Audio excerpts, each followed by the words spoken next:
नमस्कार प्यारे बच्चों, कैसे आप सभी। उम्मीद करता हूं कि आप सभी बहुत बढ़िया होंगे। हम फिर आपके सामने हाजिर हैं एक और नई वीडियो लेकर। आज की अपनी इस वीडियो में हम बताने वाले हैं आपको चैप्टर 9 क्लास 12 के पॉलिटिकल साइंस का चैप्टर 9। चैप्टर का नाम है वैश्वीकरण। तो फटाफट से देख लेते हैं, ये काफी ज्यादा इंपॉर्टेंट एमसीक्यूज होने वाले हैं आपके लिए और ये सीयूईटी एंट्रेंस टेस्ट के लिए काफी ज्यादा यूजफुल क्वेश्चंस हो सकते हैं। आप अपनी प्रिपरेशन को बेटर करने के लिए हमारे इस वीडियो को देख सकते हैं। हमारे चैनल पर जाकर प्लेलिस्ट भी आपको पूरी की पूरी मिल जाएगी। तो बच्चों, बिना देरी किए वीडियो को शुरू करते हैं। पर वीडियो शुरू करने से पहले अगर आप वीडियो पर नए हैं तो अभी हमारे चैनल को सब्सक्राइब कर लीजिए, ताकि आने वाली एमसीक्यूज की वीडियोस आपके लिए उपलब्ध हो सके। क्लास 9, 10, 11, 12 के नोट्स के लिए भी आप हमारे चैनल को ज्वाइन कर सकते हैं।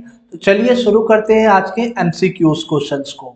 एमसीक्यू करने से पहले आज की मोटिवेशनल शायरी को देख लेते हैं। और आज की मोटिवेशनल शायरी है, मैदान में हारा हुआ इंसान तो जीत सकता है। जी हाँ बच्चों, मैदान में हारा हुआ इंसान तो जीत सकता है, लेकिन मन से हारा हुआ इंसान कभी नहीं जीत सकता। अगर आप मन से पूरी तरीके से हार गए हैं तो आपको कोई भी नहीं जिता सकता। आपको मन से क्या रहना पड़ेगा, जीता हुआ रहना पड़ेगा, कॉन्फिडेंस रहना पड़ेगा आपके अंदर, ताकि आप अपने एग्जाम को अच्छे से क्रैक कर लें। तो फटाफट से देख लेते हैं क्वेश्चंस को, और क्या क्वेश्चंस हैं उन पर नजर दौड़ा लेते हैं। तो पहला क्वेश्चन सबसे पहले आ जाता है आपके सामने, और ये कहता है कि वैश्वीकरण से सबसे अधिक प्रभावित कौन हुआ है। वैश्वीकरण का सबसे ज्यादा प्रभाव किस पर पड़ता है? निर्धनों पर, उद्योगपति पर, पूंजीपति पर, या कोई नहीं? तो बच्चों, इसका राइट आंसर है ऑप्शन ए, निर्धनों पर। गरीबों पर वैश्वीकरण का सबसे ज्यादा प्रभाव पड़ा है, और ये नेगेटिव इम्पैक्ट पड़ा है निर्धनों पर, कि उनके लिए काफी सारी चीजें जो है वो बंद हो चुकी हैं। पर अगर पॉजिटिव इम्पैक्ट की बात करें तो कई सारी सस्ती चीजें निर्धनों को उपलब्ध होने लगी हैं। नेक्स्ट क्वेश्चन, कहा गया कि भूमंडलीकरण किन क्षेत्रों को समाहित करता है? आर्थिक क्षेत्र को, सामाजिक क्षेत्र को, सांस्कृतिक को, या राजनीतिक क्षेत्र को? तो बच्चों, इसका राइट आंसर भी ऑप्शन ए है, आर्थिक क्षेत्र। भूमंडलीकरण का मतलब होता है एक देश से दूसरे देश के बीच में रिलेशन बनाना, और ये रिलेशन जो होता है वो एक आर्थिक रिलेशन होता है। अगले क्वेश्चन की तरफ आ जाते हैं। कहा जाता है कि कौन भूमंडलीकरण का आलोचक नहीं है? इनमें से ऐसा कौन सा व्यक्ति था जिसने भूमंडलीकरण का आलोचनी भूमंडलीकरण की आलोचना नहीं की थी? तो बच्चों, इसका राइट आंसर है ऑप्शन डी, अमर्त्य सेन। अमर्त्य सेन वो व्यक्ति था जिसने भूमंडलीकरण की आलोचना नहीं बल्कि उसके फायदे गिनवाए थे। नेक्स्ट क्वेश्चन आ जाता है। नेक्स्ट क्वेश्चन में कहा गया है कि भूमंडलीकरण किस विचारधारा पर टिका हुआ है? आखिर भूमंडलीकरण को किस विचारधारा का माना जाता है? समाजवाद का माना जाता है, साम्यवाद का, अराजकतावाद का, या उदारवाद का? तो बच्चों, इसका राइट आंसर है ऑप्शन डी, उदारवाद। उदारवाद एक नई तरह की सोच होती है, और भूमंडलीकरण भी एक नई तरह की सोच है। नेक्स्ट क्वेश्चन की तरफ आ जाते हैं। कहा जाता है कि एशिया का कौन सा देश G8 का सदस्य है, यानी ग्रुप 8 का सदस्य है? चीन है, जापान है, भारत है, पाकिस्तान है? तो बच्चों, इसका राइट आंसर है जापान। जापान जो G8 का सदस्य है, क्योंकि ये एक उभरता हुआ देश है। अगले क्वेश्चन की तरफ आ जाते हैं। नेक्स्ट क्वेश्चन में कहा गया है कि वैश्वीकरण के अपरिहार्य कारण कौन से हैं? अपरिहार्य का मतलब होता है बच्चों बहुत ही ज्यादा जरूरी कारण। किसकी वजह से वैश्वीकरण बहुत तेजी से ग्रो कर रहा है? प्रौद्योगिकी की वजह से, मुद्रण की वजह से, लेखन की वजह से, इनमें से कोई नहीं? तो बच्चों, इसका राइट आंसर है ऑप्शन ए, प्रौद्योगिकी। टेक्नोलॉजी की वजह से वैश्वीकरण जो है काफी तेज रफ्तार से ग्रो कर रहा है। एक देश से दूसरे देश में टेक्नोलॉजी की वजह से आज हम किसी भी तरह की शॉपिंग वगैरह कर सकते हैं, और बहुत तेजी से इन देशों के बीच में रिलेशंस बन रहे हैं। अगले क्वेश्चन की तरफ आ जाते हैं। अगले क्वेश्चन में कहा गया है कि वैश्वीकरण के कारण सरकार की ताकतों में क्या हुआ है? सरकार की ताकत में वृद्धि होती है, एक समान रहती है, सरकार की ताकत में कमी आती है, इनमें से कोई नहीं? तो बच्चों, इसका राइट आंसर है ऑप्शन सी, कमी आती है। सरकार की ताकतें कम हो जाती हैं। सरकार जो है कई सारी चीजों को अपने हाथ से निकालकर प्राइवेट लोगों को दे देती है, ताकि वो अच्छे से उनका बिजनेस कर सकें।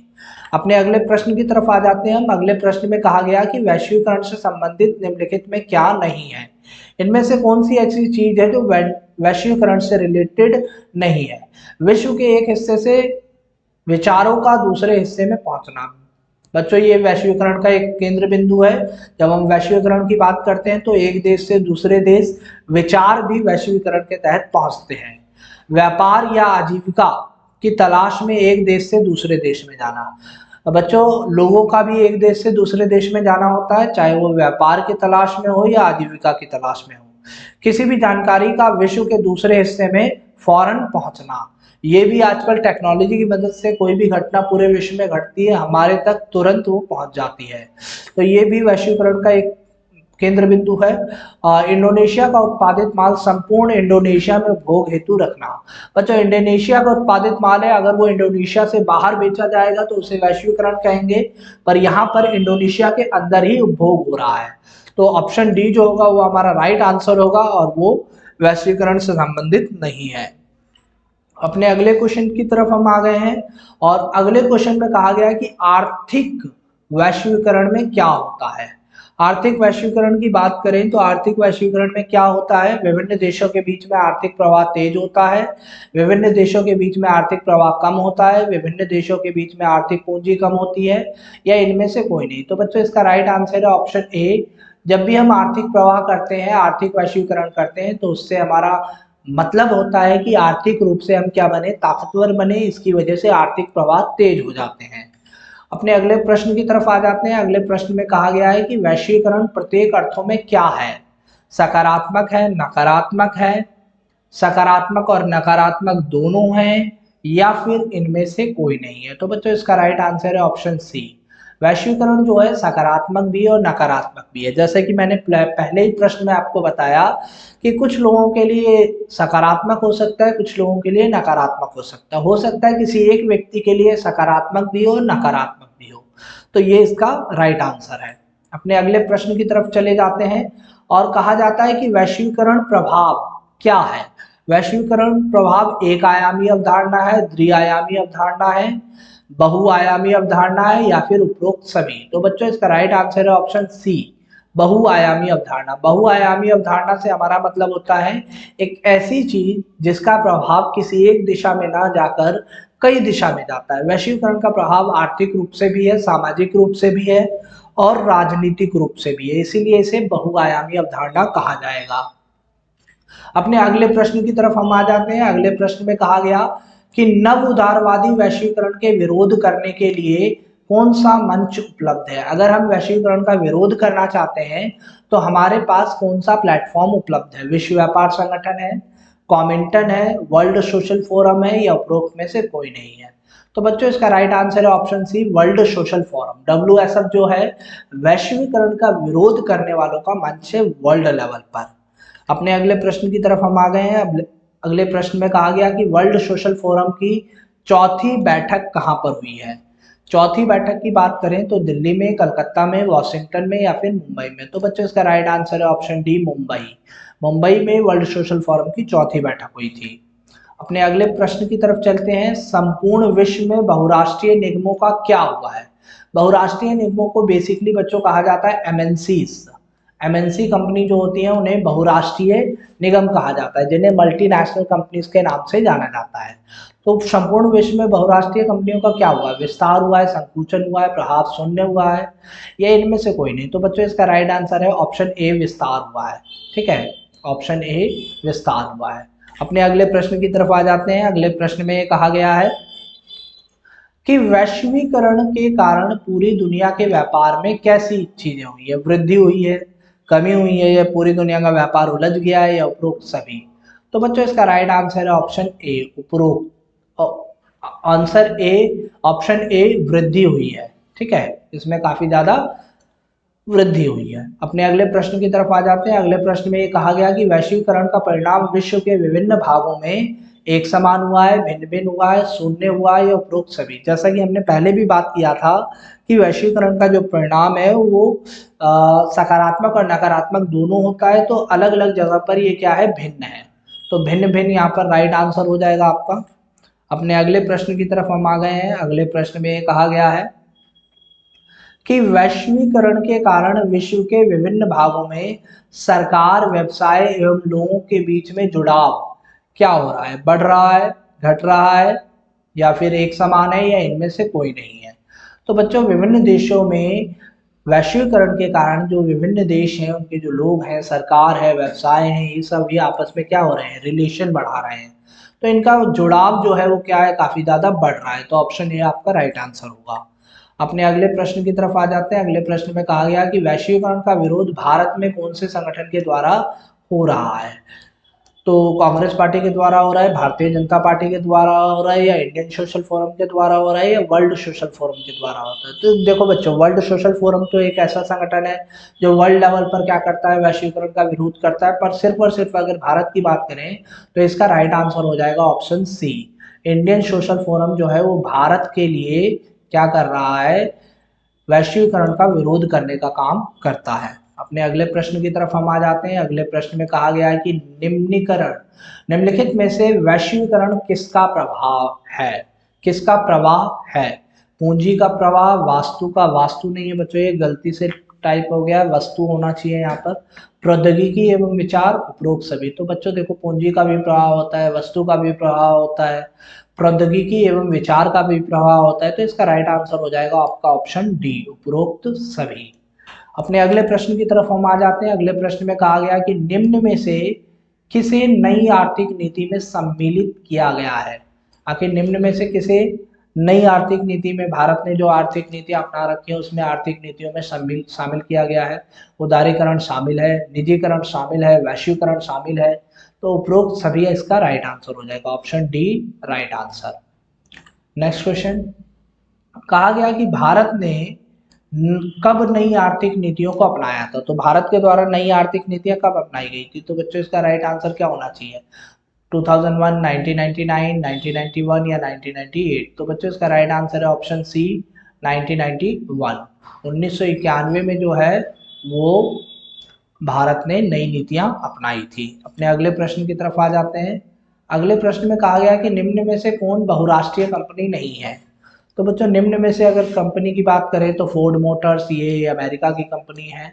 सैमसंग, ये भी अमेरिका की कंपनी है। कोका कोला, ये भी अमेरिका की कंपनी है। पर जो पार्ले है वो एक भारतीय कंपनी है। तो ये अभी तक बहुराष्ट्रीय कंपनी नहीं है।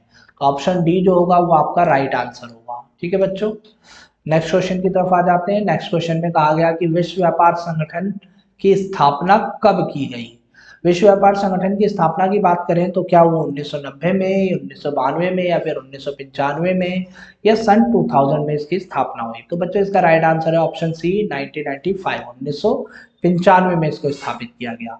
अपने अगले प्रश्न की तरफ आ गए हैं। अगले प्रश्न में हमारा दे रखा है कि वर्तमान में विश्व व्यापार संगठन में कुल कितने देश शामिल है। विश्व व्यापार संगठन की बात करें तो इसमें लगभग 149 कंट्रीज शामिल हैं। 149 देश जो है उसका राइट आंसर है। तो ऑप्शन बी हमारा सही उत्तर होगा। अपने अगले प्रश्न की तरफ आ जाते हैं। अगले प्रश्न में कहा गया कि वैश्वीकरण के मुख्य अंग कितने हैं। अगर वैश्वीकरण के मुख्य अंग की बात करें तो वैश्वीकरण के मुख्य अंग 5 है। ऑप्शन डी जो होगा हमारा राइट आंसर होगा। अगले प्रश्न की तरफ आ जाते हैं। विश्व व्यापार संगठन का मुख्यालय कहाँ पर है। विश्व व्यापार संगठन के मुख्यालय की बात करें तो क्या वो जेनेवा में है, वॉशिंगटन में, लंदन में, या फिर नई दिल्ली में है। तो बच्चों इसका राइट आंसर है ऑप्शन ए जेनेवा। जेनेवा के अंदर ही विश्व व्यापार संगठन का मुख्यालय है। सरकार द्वारा निर्धारित बाधाओं या प्रतिबंधों को हटाने को रूप में जाना जाता है। किस रूप में जाना जाता है जब सरकार अपनी बाधाएं या प्रतिबंध हटा देती है। क्या उसे वैश्वीकरण कहा जाता है, क्या उसे उदारीकरण कहा जाता है, पुनर्जनन कहा जाता है, या फिर विस्तार कहा जाता है। तो बच्चों इसका राइट आंसर है ऑप्शन बी उदारीकरण। इसे उदारीकरण के नाम से जाना जाता है। अपने अगले प्रश्न की तरफ आ जाते हैं। अगले प्रश्न में कहा गया कि एक वर्ष के भीतर डैश खिलौनों की दुकानों ने भारतीय खिलौनों को चीनी खिलौनों से बदल दिया था। आखिर कितने प्रतिशत जो हैं वो चीनी खिलौने शामिल हो गए थे भारतीय मार्केट में। 40 से 50%, 50 से 60%, या 70 से 80%, या 80 से 90%। तो बच्चों इसका राइट आंसर है ऑप्शन सी 70 से 80%। लगभग 70 से 80% जो खिलौने थे वो चाइना के खिलौने बदल दिए गए थे। उनका व्यापार छीन लिया गया था भारतीय कंपनियों का चाइना के द्वारा। अपने अगले प्रश्न की तरफ आ जाते हैं। अगले प्रश्न में ये कहा गया है कि भारत में दक्षिणपंथी दृष्टिकोण के अनुसार वैश्वीकरण की प्रवृत्ति कैसी है? वैश्वीकरण की प्रवृत्ति कैसी है? समाज के कमजोर वर्गों को लाभ मिलता है, या राज्यों को अमीर और गरीब में विभाजित करता है, या फिर राज्यों को कमजोर करता है, या फिर राजनीतिक दल प्रतिस्पर्धा को कम करता है? तो बच्चों इसका राइट आंसर है ऑप्शन सी, ये राज्य को कमजोर करता है।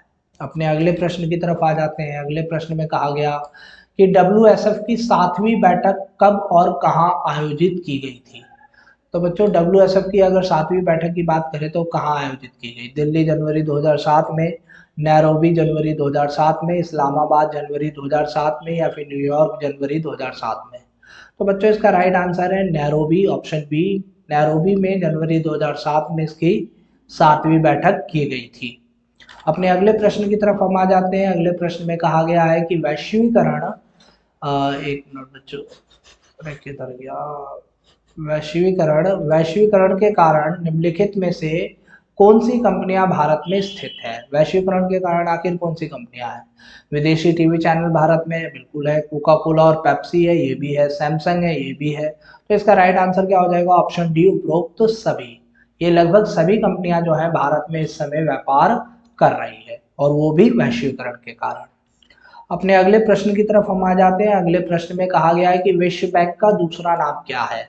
IDA है, IFC है, IBRD है, या उपरोक्त सभी? तो बच्चों इसका राइट आंसर है ऑप्शन सी, IBRD। IBRD के नाम से भी विश्व बैंक को जाना जाता है।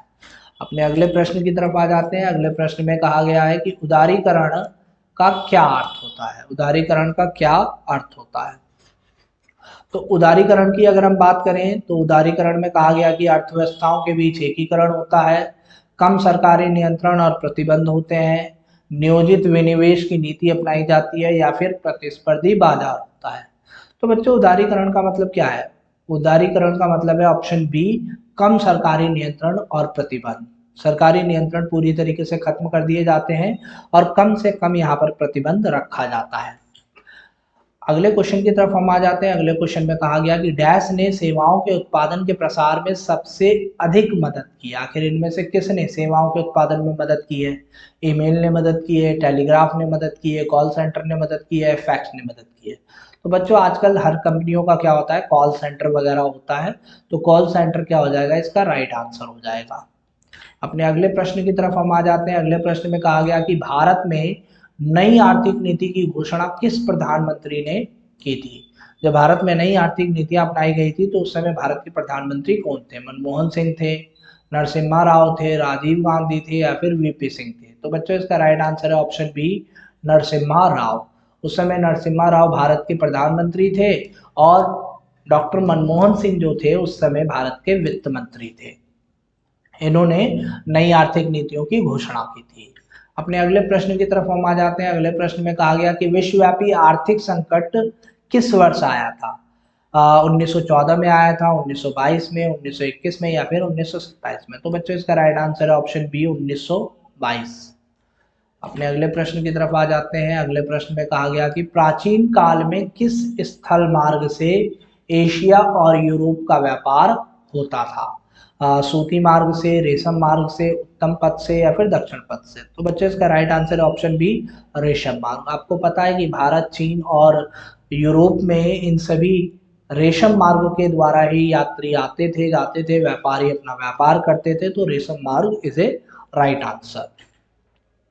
गिरमिटिया किसे कहा जाता है? गिरमिटिया किसे कहा जाता है? अनुबंधित मजदूर को, रोगियों को, छिपकली को, अंग्रेजों को? तो बच्चों इसका राइट आंसर है ऑप्शन ए, अनुबंधित मजदूरों को, जिनके साथ एग्रीमेंट साइन होता है ऐसे मजदूर, उनको गिरमिटिया मजदूर कहा जाता है। तो ऑप्शन बी, ऑप्शन ए आपका राइट आंसर होगा।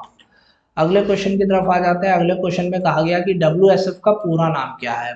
WSF का पूरा नाम क्या है? World software foundation, world sociology fact, world social forum? तो बच्चों ये तो हमने पीछे भी किया है, तो इसका राइट आंसर ऑप्शन सी होगा, वर्ल्ड सोशल फोरम। अपने अगले प्रश्न की तरफ आ जाते हैं। अगले प्रश्न में कहा गया कि किस वनस्पति को अमेरिकी व यूरोपीय फार्मा कंपनियों ने पेटेंट कराने का प्रयास किया था? आखिर किस कंपनी, किस वनस्पति को पेटेंट करवाने का प्रयास किया? आम को, पीपल को, बरगद को, या फिर नीम को? तो बच्चों इसका राइट आंसर है ऑप्शन डी, नीम। अगले प्रश्न की तरफ। Thanks for watching this video my dear students. अगर आपको वीडियो पसंद आई और आप चाहते हैं ऐसे ही वीडियो मैं और बनाता रहूं, तो अभी हमारे चैनल को सब्सक्राइब कर दीजिए और चैनल को जितना ज़्यादा हो सके वीडियो को शेयर कीजिए। वीडियो को लाइक करना बिल्कुल भी मत भूलिएगा। फिर मिलेंगे एक नई वीडियो में, तब तक के लिए जय हिंद।